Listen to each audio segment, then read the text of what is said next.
if something beyond the physical is becoming a living reality in your life, contentment is a very bad idea. If you are truly greedy, you would aspire for the highest. A powerful desire without a goal, if your energy becomes full force, not towards anything, this is meditation.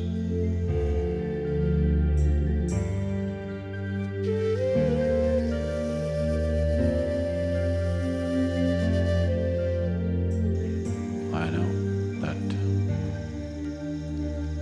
many of you have been brought up on the idea or ideology that contentment is the greatest virtue. If you're content with who you are right now, you're not even aware that if you're willing to strive, who you could be.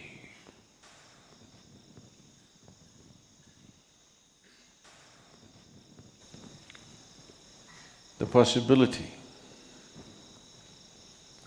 of a human being causing his own evolution, the possibility of a human being blossoming into a beautiful state of fragrance and beauty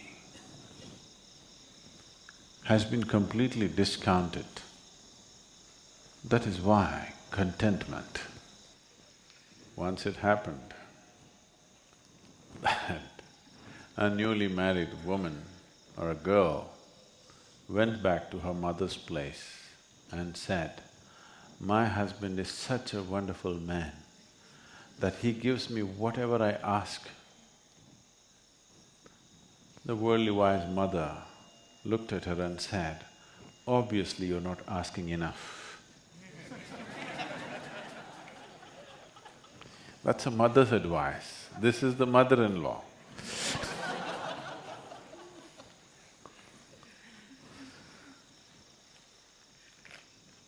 So obviously you're not asking enough from life. That is why you're content. If I'm greedy, would it be better? Yes, you must be greedy. The problem right now is, you're stingy about your greediness.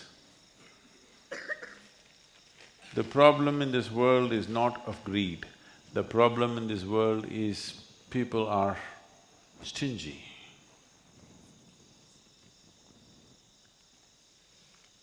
They are stingy, that's why they don't aspire for the biggest possibility. They want to save themselves for the next world.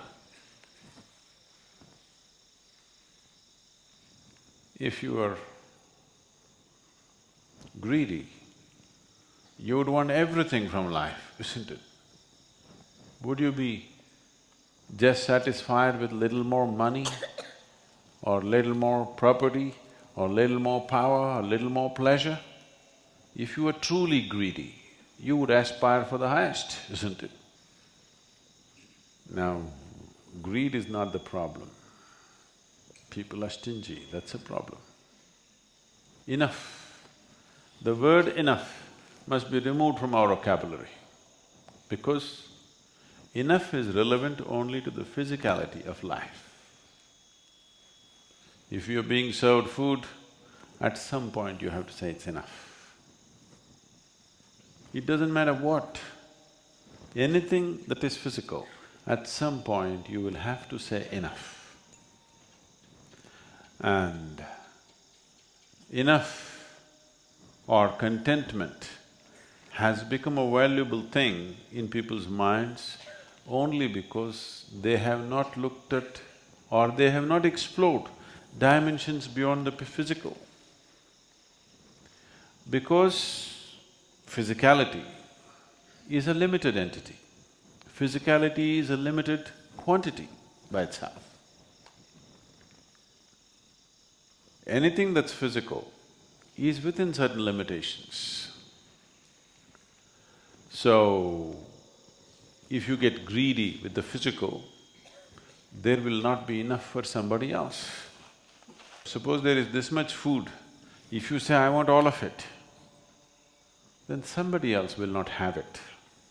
There's only this much land. If somebody says, I want all of it, nobody else will have it. Like Mahatma said, there is enough for everybody's need, not enough for even one man's greed. That is true with the physicality.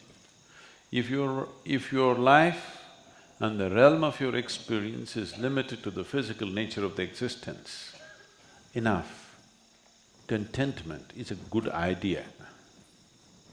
But if your life is beginning to explore dimensions beyond the physical, if something beyond the physical is becoming a living reality in your life, contentment is a very bad idea.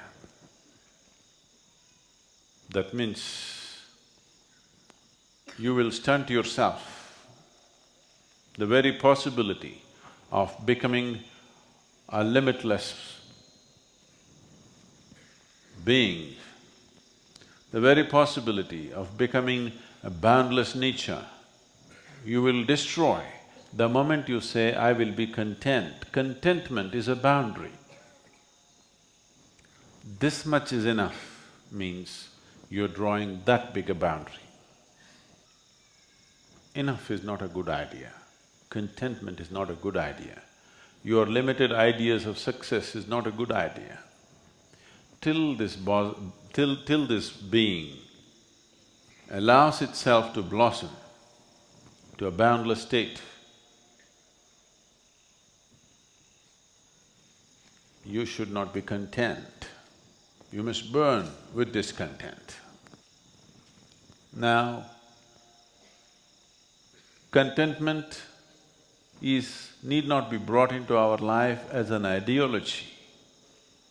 It is just that if your aspiration becomes limitless, if your aspiration and desire is not selective, it desires for just everything, then naturally you would not limit yourself to the physicality of the existence.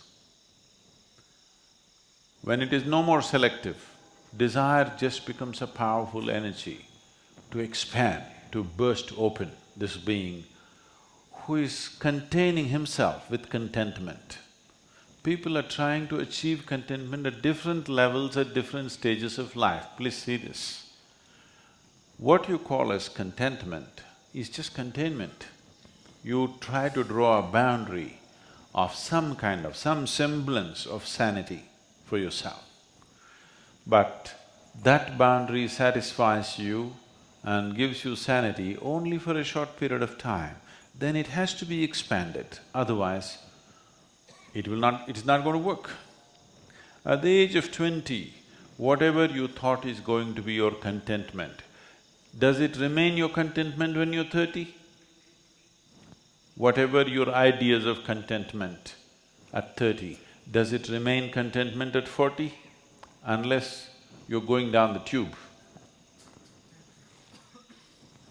Unless your life is a total failure, then your idea of contentment will be coming down.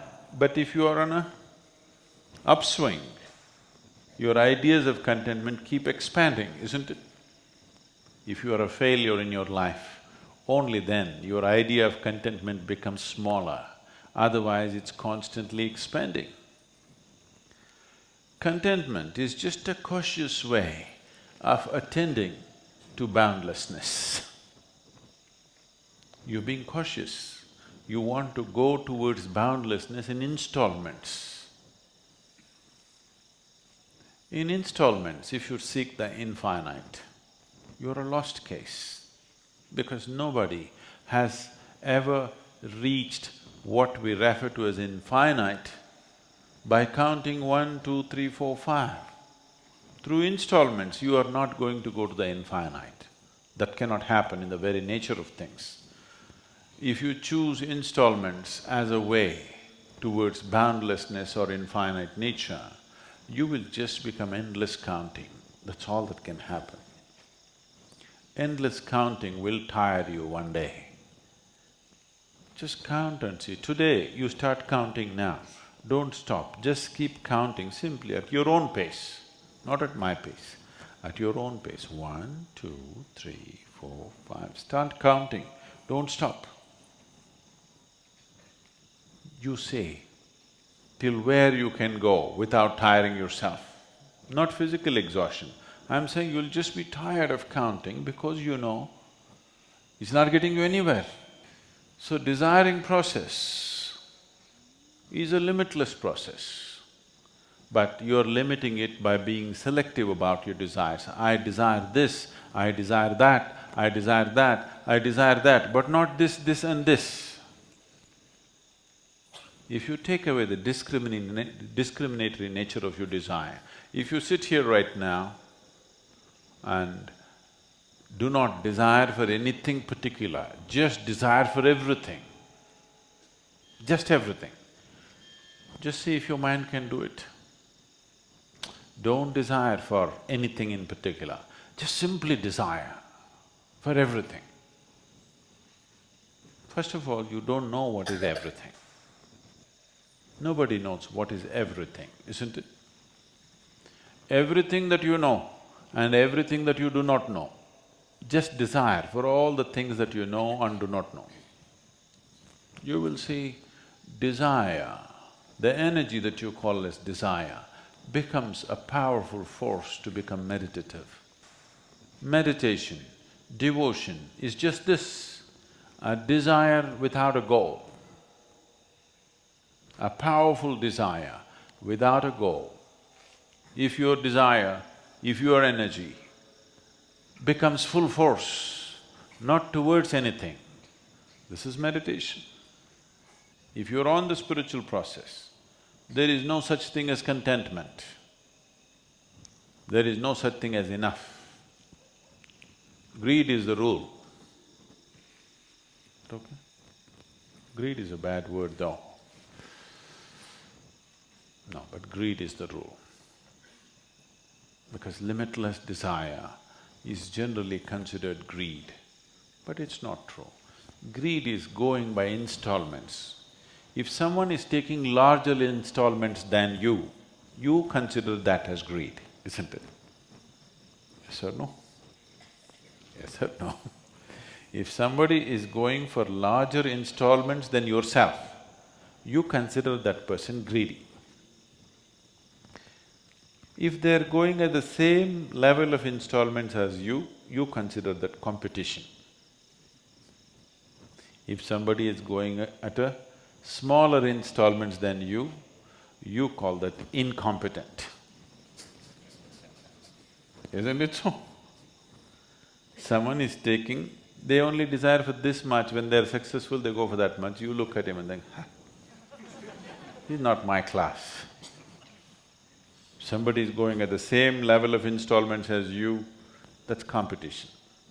Somebody is going for leaps and bounds, greedy.